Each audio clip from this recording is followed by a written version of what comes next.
Today we are going to discuss about the topic member function and listing of member function. So here we can see what is a member function and what are its types of member function and also the listing of member function.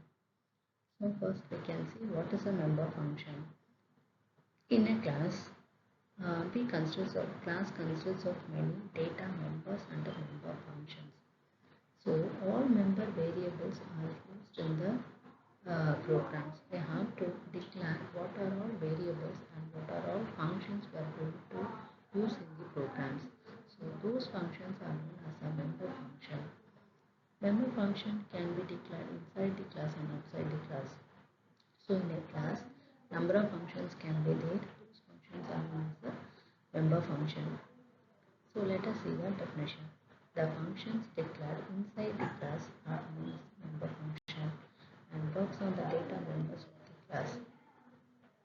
So we have what are all functions which are declared inside the class. It is known as a member function, and the definition of member function can be inside or outside the class. So first can we define inside and outside? If inside means what is going to write a member function inside the class instead of only declaration prototype. So what we are doing, class item, integer number, row cost, and we are going to write inside the class definition and can be accessed by using the object as usual. Here defining the member function outside the class definition. Suppose inside the function means we can do as usual like using the function inside the class. First we will be declare the variable, that will be declaring the functions, it will be done as usual. But while we are defining outside the class does not know this function belongs to this function belongs to this class.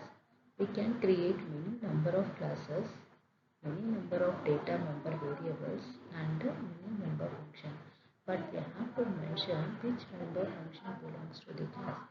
So for that we are using here the scope resolution operator.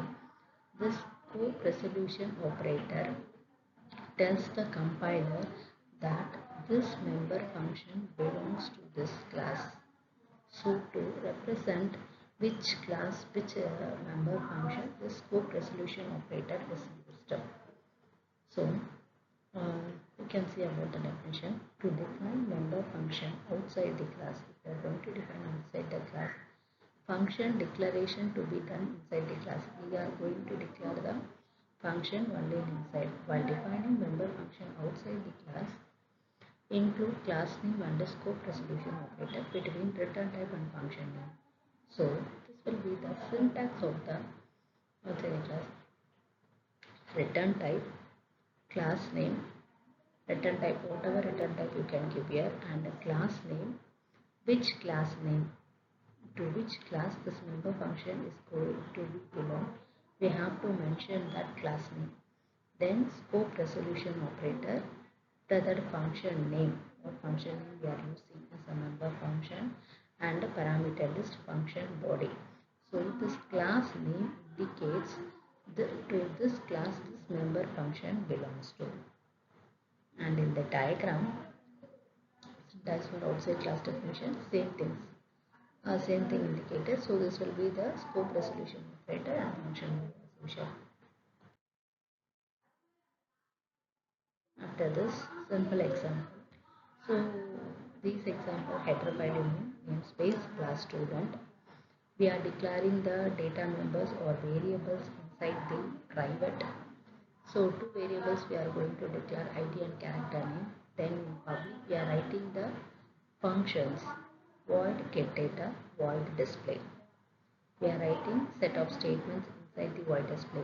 So this part is known as the member function. That is void get data, void display. This is known as a member function. So this example is well suited for that member function inside the class. So void get data and void display are declared only inside the class. Next, we declared the member function whether it is inside the class or outside the class. Now we have to call the member function in main class. How we are going to call the member function inside the class? By using the dot operator. So similarly, to access the data member in a class, we can also access the public member function through the class object using the dot operator. So whatever it is, whether a member variable or a member function, everything is called by the dot operator using the object name. So here class name, object name. What is the class name? We are mentioning here, and we are going to create the object name. Then using that object name dot operator member function. This is the way to access the data member function from the class.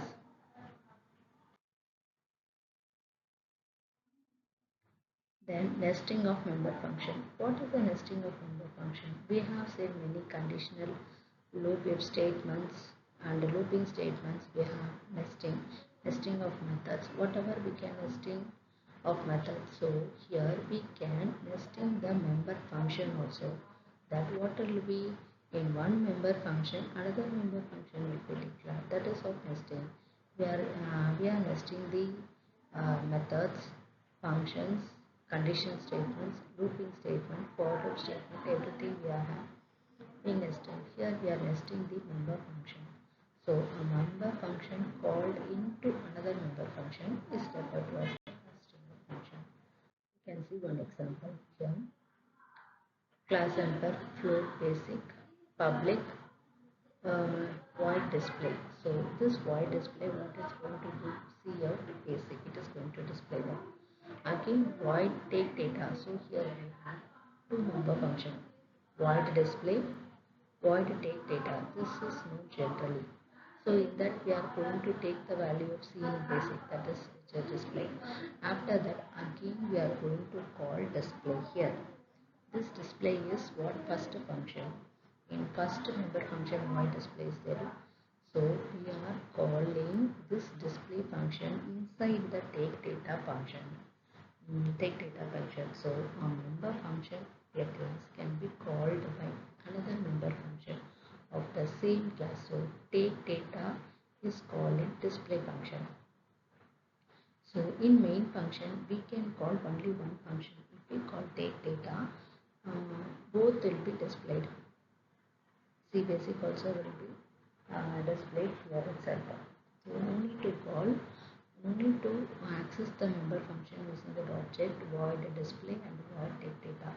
So we need to access both the member function. Just we can access only take data because inside the take data we declared the display function. So we can call only one take data function. This is the nesting of function. That is, we are having one in the same class calling one member function